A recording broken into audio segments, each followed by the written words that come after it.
Okay, picking up where we left off, after signing the Declaration of Independence, each state drew up its own constitution. And most states also created a Bill of Rights to go along with their state constitutions. As you can see, the definition of a constitution is a plan of government, and a Bill of Rights is a list of essential freedoms guaranteed to citizens. Now, both of those words can be used in a general sense, and they can be very specific. So a general constitution is just a written plan of government, while the Constitution with a capital C is the United States plan of government.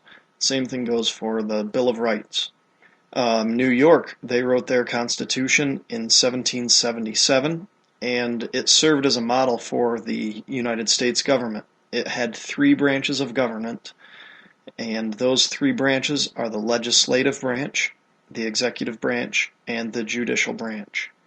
And the legislative branch makes the laws, the executive branch enforces the laws, and the judicial branch judges violations of the laws and also interprets the laws that the legislative branch passes. And we'll go into each of those branches much more as we go through this unit. Each of the branches has a leading group or an individual that is in charge of the branch. The legislative branch is run by Congress, and in New York State there is a Congress made up of the representatives and the Senate, as well as in the United States the same thing. It has Congress with two houses. The Congress is made up of the senators, or the Senate, and the House of Representatives.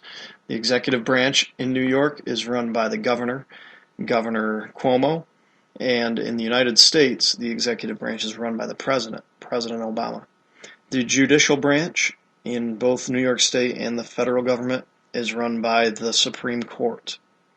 During the American Revolution, the Second Continental Congress was in charge of the nation, and it was the group that declared the colonies' independence. It ran the war, or tried to run the war, and made alliances with France and other countries. But the thing about it is that it had no written authority from the states or the people to even exist. So basically it was representatives, or these mostly powerful men who decided that they were tired of the British running the colonies. They wanted to create their own country, so they spoke for the rest of the people and declared independence and then waged the war. In 1777, 2 years into the war, Congress, this group of people, which we'll call Congress, the Second Continental Congress, they agreed to form a confederation in order to run the nation. Congress created a document called the Articles of Confederation, and each state had to ratify the document. Now, as you can see there, a confederation is a loose union of independent states. They are not bound tightly. They can choose to work with one another. They can choose not to.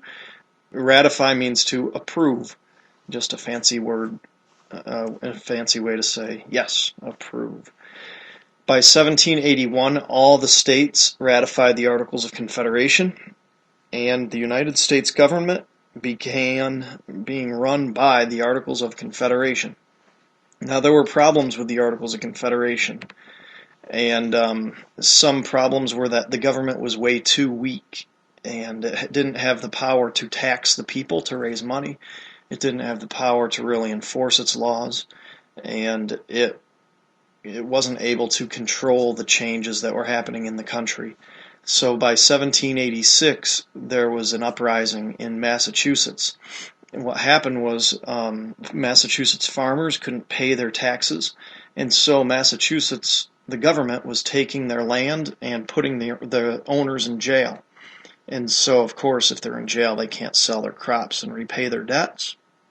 And so finally, a group led by Daniel Shays, a American Revolution soldier, and a bunch of his buddies, they went and took over the courts and the state house in Massachusetts, and they even tried to capture a federal arsenal to get weapons. What was interesting is the national government couldn't stop him because they were basically the Massachusetts militia. They were well armed, they were well organized, and the national government couldn't do anything to stop them because they couldn't raise an army. They didn't have that power. And so Daniel Shays and his group kind of ran rampant all over the state for a few months and really showed that the Articles of Confederation were just way too weak.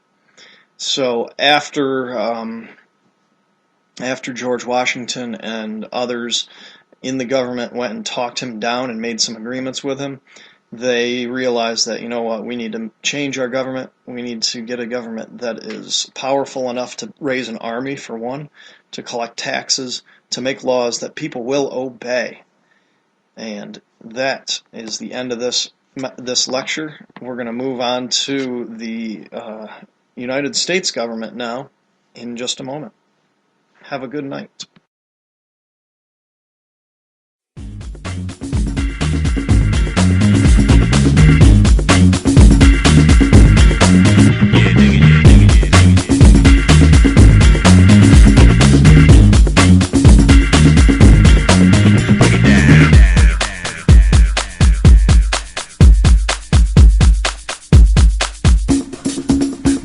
Now